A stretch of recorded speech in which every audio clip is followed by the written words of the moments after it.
My name is Dave Waller. I was adopted from Pune, India, by a family here in Rhode Island, and that's where my journey really began. Growing up adopted, I asked a lot of questions. Who am I? Where do I come from? What's my purpose? Looking back, I think those questions are part of the reason why I'm so drawn to history, to abandoned places, and to stories that feel forgotten or overlooked. Today, I'm a filmmaker, photographer, and artist living in downtown Providence. I go by Filmmaker Dave, and my work focuses on documentary storytelling, history, and journalism, especially here in Rhode Island in the Blackstone Valley. A lot of this comes from my grandparents. They gave me my first camera. We looked through old VHS tapes of home movies I made, and these are things I cherish. That early exposure, seeing how images could preserve memory, is what pushed me towards photography and video. Now, I capture moments happening today, while also revisiting the past, standing in real places, uncovering stories, and helping people see history not as something distant, but something still alive and around us. So if you're interested in making a documentary for Rhode Island History Day, you're already doing what I do every day. You're asking questions, you're exploring places, you're telling stories with purpose. Not everyone learns the same way. Some people love reading books and flipping through pages, and that's great, but a lot of us are visual learners. I'm one of them. I learn through documentaries, audiobooks, movies, and being on location. I want to see history. I want to hear it. I want to experience it. There was another furnace there, Yeah. and that glass was only made for Hollywood. Really? The lenses for the projectors. No way. Yeah, the only place in the whole country that could make that glass. That's what documentary video allows you to do. With video, you don't have to imagine everything in your head. You can show evidence through images, sound, and motion. When you choose documentary, you're not just studying history, you're actually participating in it. Thunder. But in 1955, Precious Blood Cemetery saw something they could never unsee. 2 back-to-back hurricanes, Connie and Diane. You're documenting places, people, and moments, often with a camera you already have access to. It also becomes a personal journal. The more you document, the more you notice. The more questions you ask, the deeper the story gets. And one of the biggest benefits is the people you meet. Park rangers, historians, archivists, and community members. They help guide your stories and challenge what you think you know. That's one of the most rewarding parts of documentary work. One of my biggest inspirations is Lewis Hine. He documented children working in the mills in the early 1900s. His photographs didn't just record the history, they actually helped change it. They contributed to the labor laws that protected children. That showed me something important. Documentary work can matter.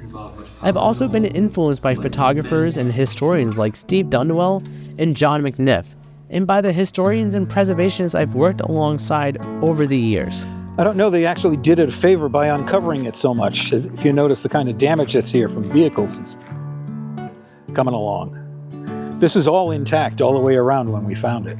We can make a documentary look really cool, but it needs more. For National History Day, it needs a point. It needs a thesis and evidence, just like a paper does. Let me give you an example. The village of Lonsdale in Lincoln looks quiet if you just drive through it. You might not even think twice about it, but when you research the mills, the water systems, and the connections to the early industry in the Blackstone Valley, you realize how deep that history goes. I worked on a Lonsdale project with Ranger Allison from the Blackstone River Valley National Historical Park, and her knowledge helped shape the story. So that is the Blackstone River Bikeway. And when I'm walking on the bikeway or riding my bike, and sometimes you see people standing in the river and fishing, just up that way is Pratt Dam. I would love to be able to get in a big inner tube and to float back towards Lincoln. This goes down towards Ann and Hope, goes around back towards where the drive-in used to be. I would love to be able to do that. That sounds like a very nice day. The goal wasn't just the visuals, it was about helping people understand why this place matters. So a lot of people ask about that. If you worked in a mill or if you worked in a factory, what are the long-term effects? And once people start keeping statistics, we see some pretty bleak realities, which is that a lot of people got respiratory diseases. I'll be honest, working with me can be chaotic. I've got years of footage, hard drives full of files, but there's a method to it. Most stories start with a curiosity or a tip. I research online, I look at old photos, read articles, and watch videos. Then I go to the site, I spend time there, and when I'm on location, I document everything. Photos, video, details, texture, sound. Later, that material becomes the building blocks of the story. And once I'm home, I ask, what is this really about? I journal a lot, voice notes, written notes, rough outlines, I don't always script, but scripting does help keep big ideas clear and focused. Now, archives are incredibly important, but they don't have to be the limit of your project. On-location footage, interviews, community stories add depth and credibility. Standing in a place where history happened changes how you understand it. Seeing something in person just makes it more real. Historical societies, libraries, park rangers are some of the best resources you'll ever have. Documentary work is built through community.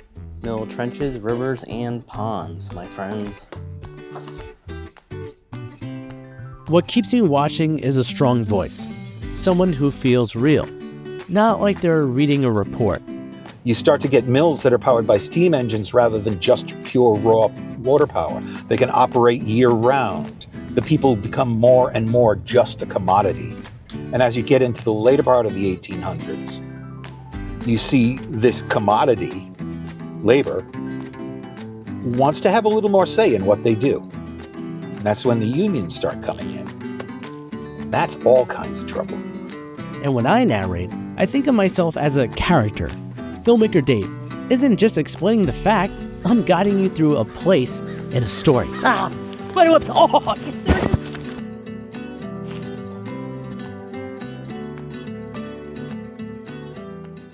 Curiosity, honesty, and passion keeps people watching. And I had a blue marble on me, and so I showed my friends. I was like, check it out. Oh my god, there's a ton. Oh, look at this. 1, 2. Oh, we got another one. Oh my god, this is so organic. I love this. I knew this was gonna happen too. All right, so in the Blackstone River Valley, they had glass factories. That's Cumberland. This is Lincoln. Ooh, look at this. Go, my little friends. 3. Nope. Ooh, my god. 4. Oh my god. Are these marbles? No, that's acorns. Look at that. Like, they would transport them as these little marbles, and then when they get to the mills, like this one, have a furnace and burn them all down, or melt them, I should say. Oh god, this is really cool. Look at this. Holy, I love what I do. This is like, that's an acorn. Nope, marble. Oh, this is cool. Whoever wants a marble, let me know. I'm gonna wash my hands, of course. Absolute history, my friends. Editing is tough because you want to include everything. But attention span matters. Ask yourself one question: does this serve the story? If it doesn't, it's not wasted. You can reuse it later. Making documentaries taught me that history never really disappears. It just shows up in a new form. History repeats itself, it does evolve, and every generation interprets it differently. Through documentary work, I've learned more about myself, my community, and the value of storytelling. Storytelling is a modern skill. Video, photography, and digital media matter, especially in today's day and age. Now, history isn't finished, it's just being interpreted, and documentary gives you a voice in that process. I'm exploring the Blackstone River Valley.